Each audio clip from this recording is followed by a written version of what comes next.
panggil abang aja dah, Bang Nopal ya. Dalam hal sini kan sudah terjun banyak dalam segala masuknya musik Indonesia sejak dulu, mengawali dari terbentuknya Malini itu dulu gimana ya, Bang? Malini itu sebenarnya pemain keyboard di band saya dulu. Dia punya perusahaan sebenarnya bergeraknya di IT, sampai sekarang masih di IT. Namanya Malini Art, perusahaannya PT Digital, Malini Art Digital Studio, apa tahu lah, lupa ada. Nah, perusahaan itu di IT, tapi ketika 2013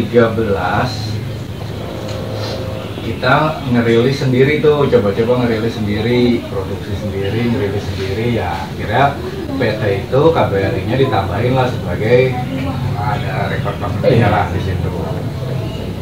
Udah rilis, album rilis, sempat rilis fisik juga, digital juga.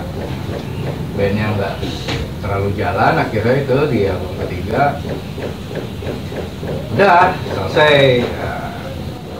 Saya itu fokus ke IT-nya kan, web development apa segala macam lagi seperti itu, perusahaannya jalan. Gitu. Saya juga sempat banyak session di mana-mana lah gitu, akhirnya kan sana sini gantiin si A gantiin si B gitu main. Udah tanggal 2017 saya bikin project sama drummer Cecilia tuh, sama si Toy juga. Cakranawa itu memang penggabungan tradisi dan etnik. Single pertama rilis sendiri, karena saya dulu sempat punya label juga sendiri lah, cuma tidak berlegal, belum bikin PT-nya gitu. Rilis Cakranawa, album juga sempat rilis Cakranawa, cuma saya tarik ledarnya lagi. Terus 2020 pas pandemi ya 2020 lah pas pandemi ketemu lagi tuh sama pemain keyboard saya tuh yang Malini ini yang punya Malini PT ini. Dia dengerin materi Cakranawa, keren nih katanya. Kebetulan vokalisnya dulu kita baru ngambil lah vokalis, cocok nih lagunya, cocok sama vokalis. Yaudah gue yang produserin deh, dia bilang gitu. Oh ya udah, siapin aja duitnya gitu kan. Udah produksi lah tuh produksi. Nah 2000 sambil selama itu produksi saya ngobrol sama dia. Nah, materi kita kan banyak yang udah direkord tapi nggak rilis lah, nggak sempat rilis di label sebelumnya, di Musika sama di Naga Suara dulu sempat nggak rilis. Ada banyak yang nggak rilis tapi udah kita produksi gitu. Ini ada si artis A misalkan, ada artis pertama kita di Malini Art itu namanya Harisu. Nah itu dulu teman lama lah gitu, Harisu itu. Tadinya emang kepikiran Lai gua ambil deh gitu, gua mau rilisin gua gitu. Kira gue juga udah ngontak Hari, gua pengen bikin begini. Oh ya udah, kira ngobrol terus sampai Cakranawa mau rampung. Nah itu udah di situ tuh pembicaraan tuh. Ini gua rilisin ya di perusahaan gua, nggak usah lah, pakai label gua aja kalau cuma mau rilis gitu. Nah, akhirnya ada diskusi karena memang dia kan udah lama nggak berkecimpung di dunia industri ya. Sedangkan saya alhamdulillah masih ketika itu, dan banyak perubahan gitu di industri musik. Akhirnya saya ngobrol sama dia masalah teknisnya bla bla seperti ini. Oke, gua akhirnya ada kesepakatan gua pakai perusahaan lo, kita jalan bareng, tapi sistemnya gue yang ngurusin. Ya, dirombak lah tuh akhirnya si Malini Art. Tadinya Malini Art Studio 2013 namanya. Ya. Nah, akhirnya 2021 awal dirubah jadi Malini Art Records. Saya sebagai CEO-nya, dia sebagai CFO. Terus saya tarik Tawe sebagai produser dan direktur A&R dia. Ada teman lagi, akhirnya kita berempat bikin jalanin perusahaan ini. Berarti udah berapa rilis produksi yang udah dirilis Pak di Malini? 2001 sih banyak, 2001. Oh, udah mulai banyak. 2001 itu sekitar 14 kalau nggak salah. 14 artis, ada yang album, ada yang single. Tadi sempat ngecek juga, lihat-lihat di YouTube. Juga. karena udah banyak yang nggak lanjut juga sih gitu. Ya balik lagi sih sebenarnya inti utamanya ketika bikin Malinart itu bukan perusahaan yang berkapital besar lah ya. Memang kita nyadarin itu gitu loh. Saya tidak memaksakan untuk harus begini. Yang pasti karena saya juga masih jadi musisi ya ketika itu ya sampai sekarang lah gitu.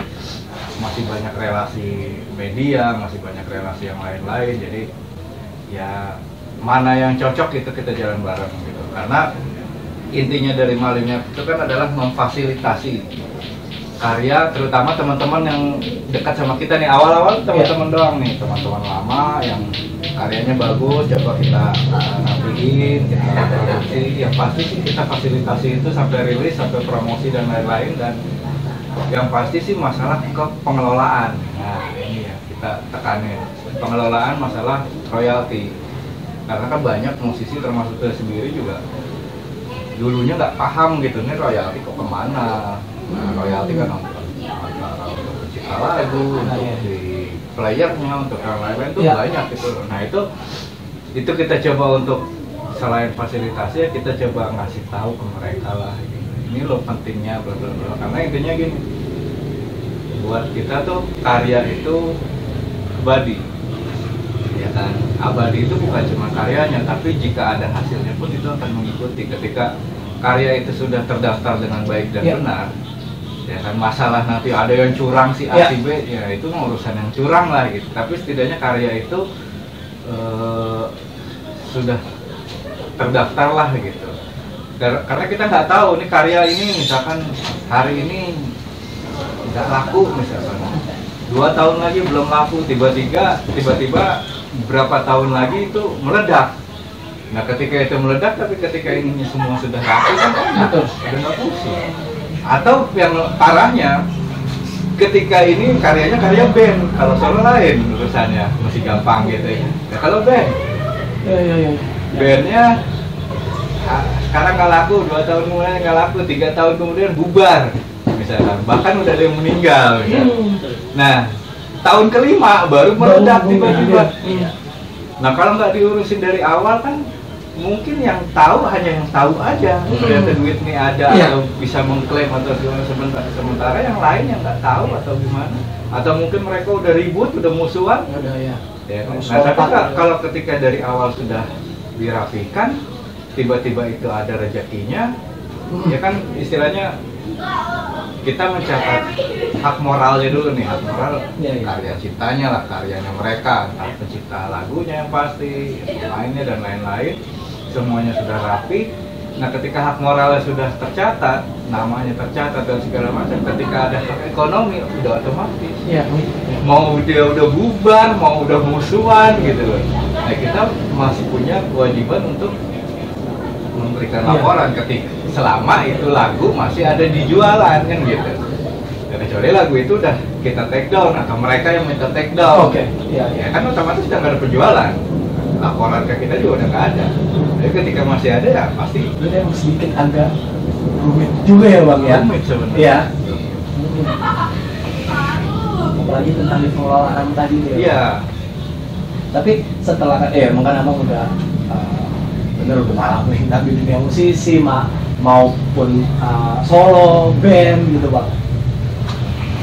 Terus di Malin ini udah dirapihin belum sih bang, pengelolaan itu apa?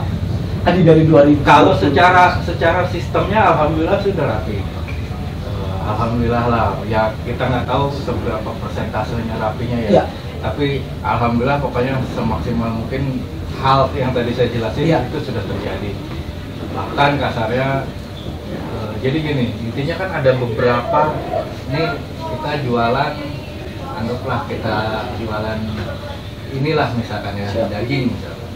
Produksinya A itu dijual, kan ini ada yang menjual ke warung, ada yang jual ke kapal pinggiran, ada yang ke supermarket. Nah ini kan harus jelas nih, ya kan. Nah si ini misalkan si daging ini kan komposisinya apa aja, kan harus jelas, semua kan tertulis. Nah sama begitu juga di musik. Sebenarnya itu harus tertulis lah, tercatat setidaknya dengan jelas dan baik, sehingga ketika ada apa-apa ya semuanya sudah tertulis, nggak akan ada komplain lah kasarnya. Ketika mau komplain pun nggak sudah acuan ada di ya. situ ya, Makanya kalau di kita tuh ketika ada artis, mau artis baru, mau artis teman sendiri yang kita kenal, baca kontrak.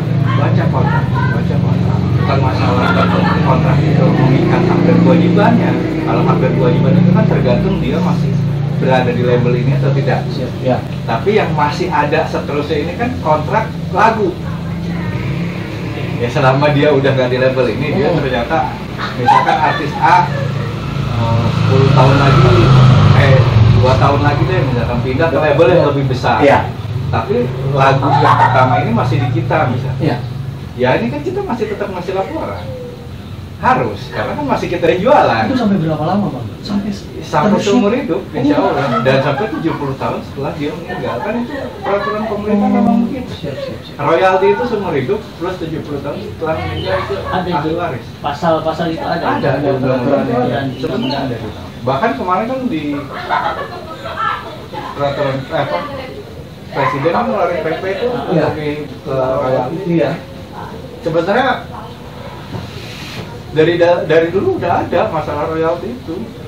Cuma memang gitu. edukasi daripada musisi Ya. kan banyak yang belum tahu. Nah, sekarang juga banyak yang paham tapi nutupin. Banyak juga yang paham dan bareng-bareng kita berjuang. Ya, belajar sama-sama ya Bang ya di. Oke sih.